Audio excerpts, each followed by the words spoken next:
Hi hello కలుగురు 24/7 న్యూస్కు స్వాగతం సుస్వాగతం. విజయ్ తమిళనాడులోని విజయదుందుబి మ్రోగించినటువంటి విజయ్ రేపు ముఖ్యమంత్రిగా ప్రమాణ స్వీకారం చేయబోతున్నారు. సోషల్ మీడియాలో కావచ్చు, ప్రధాన మీడియాలో కావచ్చు, విజయ్ గురించి రకరకాల కథనాలు, ఆసక్తికరమైన కథనాలు ఎన్నో మనకు వెలుగు చూస్తున్నాయి.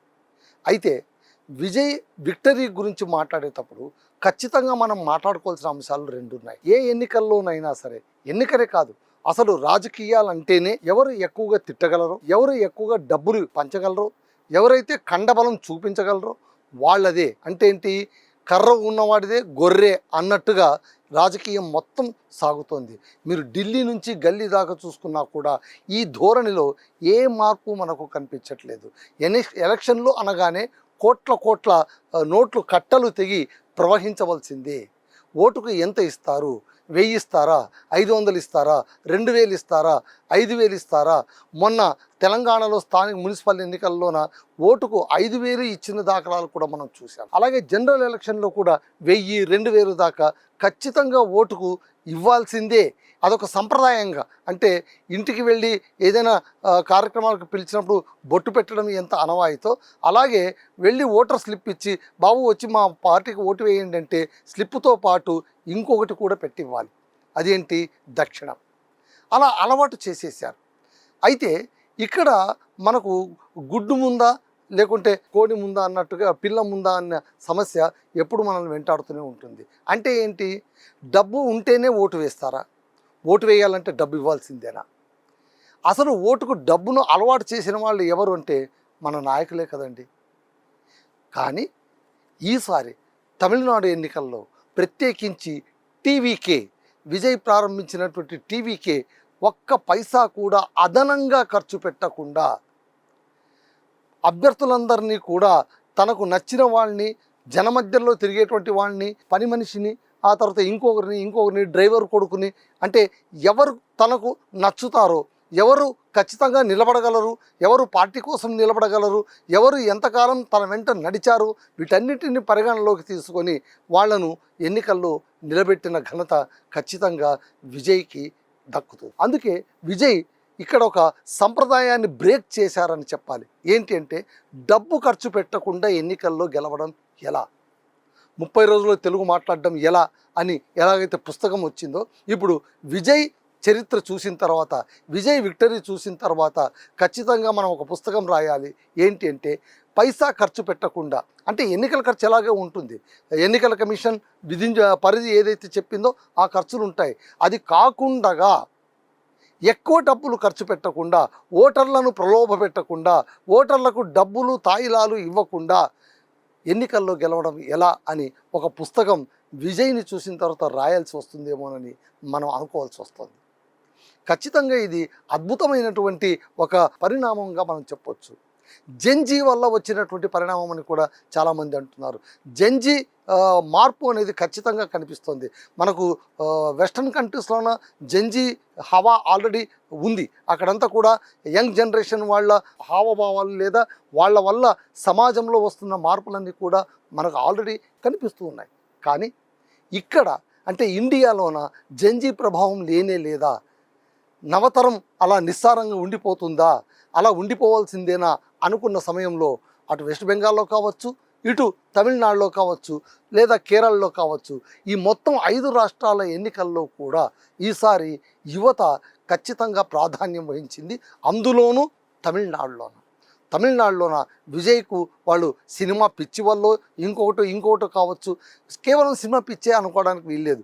ఎందుకంటే జెన్జీ అంటే యువతరం మొత్తం కూడా అదేదో సినీ మాయలో పడిపోయి పిచ్చి ఫ్యాన్ ఫాలోయింగ్తో ఓట్లు వేశారని అనుకోవడానికి వీల్లేదు. నటుడు ప్రకాష్ రాజ్ గారు ట్వీట్ చేసినట్టుగా ఆయన ఏమని ట్వీట్ చేశారు, పిచ్చి అభిమానులారా వర్ధిల్లండి అనే అర్థం వచ్చినట్టుగా ఆయన ట్వీట్ చేశారు. స్టాలిన్ పోయారు, పెద్ద నాయకులు వెళ్ళిపోయారు, కానీ అభిమానులు తమ నాయకులను గెలిపించేస్తున్నారు, సినిమా హీరోలను గెలిపించేస్తున్నారు, చూద్దాం వీళ్ళేం చేస్తారో అని అర్థం వచ్చేలాగా ట్వీట్ చేసిన ప్రకాష్ రాజ్ గారు తెలుసుకోవాల్సిన ఒక సత్యం ఏంటంటే, అందరూ కూడా కేవలం ఫ్యాన్ ఫాలోయింగ్తోనే ఓటు వేయరు.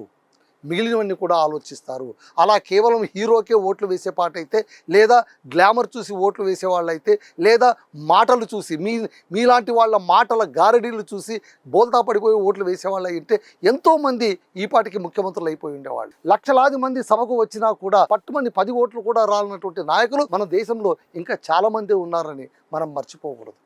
ఇక్కడ విజయ్కు కలిసి వచ్చిన అంశాలు చాలా ఉన్నాయి. అందులో ముఖ్యంగా ఏంటంటే 2 పార్టీలతోనూ విసిగి వేసారినటువంటి తమిళ ప్రజలు, ద్రవిడ పార్టీలతో విసిగి వేసారిపోయినటువంటి తమిళ ప్రజలు, అంతేకాదు అధికార పార్టీ పైన తీవ్ర వ్యతిరేకతను ఎవరూ పసిగట్టలేకపోయిన సందర్భంలో విజయ్ పసిగట్టారు. సరైన సమయంలోన ఆయన ఎంట్రీ ఇచ్చారు.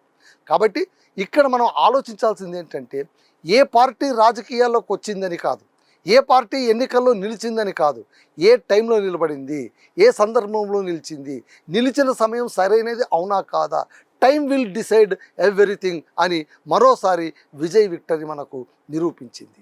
సో ఇక్కడ మజుల్ పనిచేయలేదు, మనీ పనిచేయలేదు, అన్నిటికంటే మించి బూతు పురాణాలు ఎక్కడా లేదు. మీరు చాలా జాగ్రత్తగా గమనించండి. మన 2 తెలుగు రాష్ట్రాల్లో కావచ్చు, ఎక్కడైనా కావచ్చు, పరిపాటి అయిపోయింది. మీరు చూడండి, బహిరంగ సభ అనగానే లేదా ఏదైనా మీడియా మీటింగ్ పెట్టారు అంటే కనుక ఖచ్చితంగా ఎదుటి వాడిని తిట్టాల్సిందే.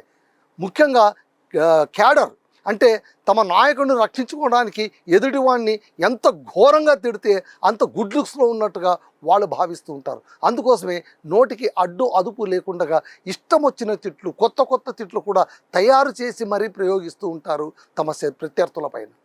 కానీ ఇక్కడ విజయ్ ఎవరిని కూడా పల్లెత్తు మాట అనలేదు. ఆయన చాలా తీవ్రంగా విమర్శించిన స్టాలిన్ని, మాజీ ముఖ్యమంత్రి స్టాలిన్ని ఆయన ఏమన్నారు, అంకుల్ స్టాలిన్ అంకుల్ అని అన్నారు. ఆ స్టాలిన్ అంకుల్ అనడంలోన ఆ వ్యంగ్యం ఉందే తప్ప అక్కడ తిట్టు లేదు, నింద లేదు.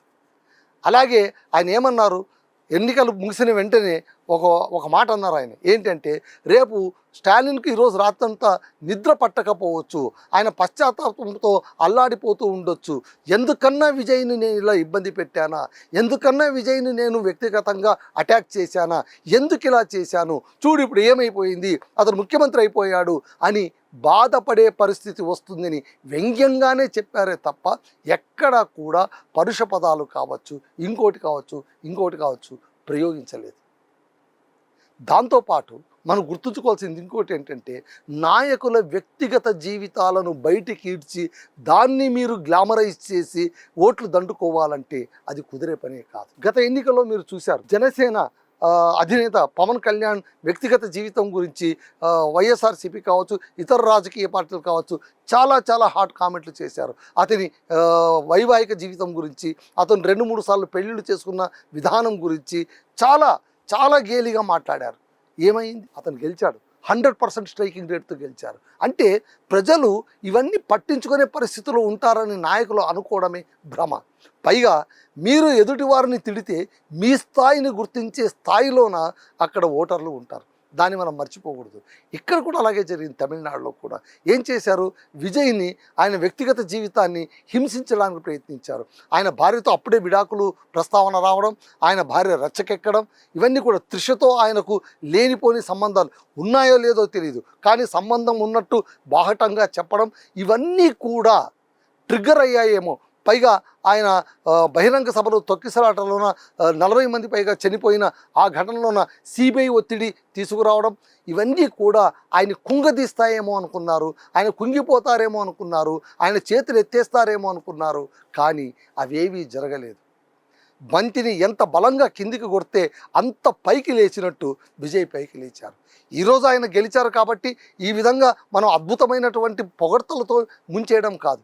ఆయన్ని మనం పొగడ్తలతో ముంచినా ముంచకపోయినా ఆయన చేసిన 2 పనులు మాత్రం మనకందరికీ తేటతెల్లం. ఏంటంటే ఆయన ఎన్నికల్లో డబ్బులు పంచనివ్వలేదు, తన అభ్యర్థులు ఎవరితోనూ కూడా డబ్బులు పంచనివ్వలేదు. అది నెంబర్ 1.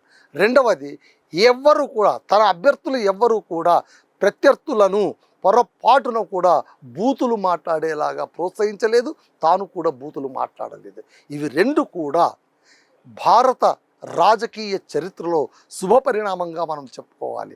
రానున్న ఎన్నికల్లో కనీసం విక్టర్ని చూసి, ఒక పార్టీ గెలుపును చూసి చాలామంది అంచనా వేసుకుంటూ ఉంటారు, సమీక్షించుకుంటూ ఉంటారు. తామెందుకు ఓడామోతో పాటు వాళ్ళెందుకు గెలిచారో కూడా అంచనా వేసుకుంటూ ఉంటారు. ఓకే, ఓడిపోయిన వాళ్ళు ఎందుకు గెలిచారో అంచనా వేసుకోండి. వాళ్ళతో పాటు భారతదేశంలో ఉన్నటువంటి మిగిలిన రాజకీయ పార్టీ నాయకులు కూడా ఖచ్చితంగా విజయ్ ఏ విధంగా ముందుకెళ్ళారు, ఆయన డబ్బులు పంచకుండానే ఎలా గెలిచాడు, ఒక్క బూతు మాట కూడా మాట్లాడకుండా సభల్ని అంత విజయవంతంగా ఎలా నిర్వహించారు, ఇది కదా మనం తెలుసుకోవాల్సింది. అదండి ఒక విజయం గురించి, ఒక విజయ్ గురించి మనం తెలుసుకోవాల్సిన సత్యాలు ఇవి.